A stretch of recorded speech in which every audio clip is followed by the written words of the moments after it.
I was born in Munich in 1916 during the First World War.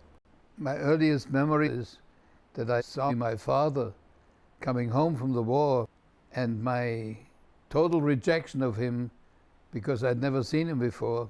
But my father was a man of profound insights, and so it didn't take long, and I became his son. He was my first teacher and model of what a believing Jew should be. Every morning he would recite prayers, and that became the most important aspect of my early life, I suppose, and my direction that eventually led me years later into the rabbinate. Munich was the seat of the budding National Socialist Party. I was coming home from school, and my buddies waited for me and beat me up. I said, "What's the matter with you?" He says, "Well, we just heard that you killed Christ."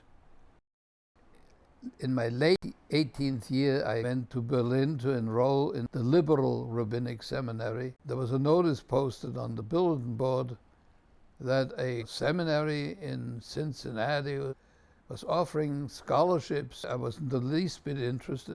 However, the then president, Ismar Ellbogen, he says, "You sit down right now and you write to your father." I got a one-page letter from my father, said, "Hermann muss gehen.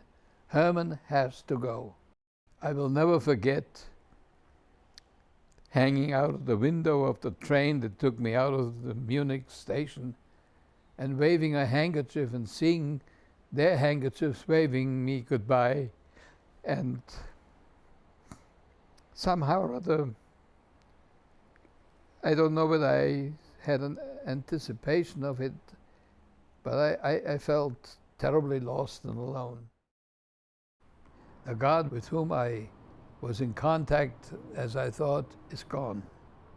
Because once I got really to understand what the Shoah was, I could never understand how the God to whom I prayed and whom my parents believed in could function in the Shoah. So I went through a profound crisis. I even thought I should quit the rabbinate.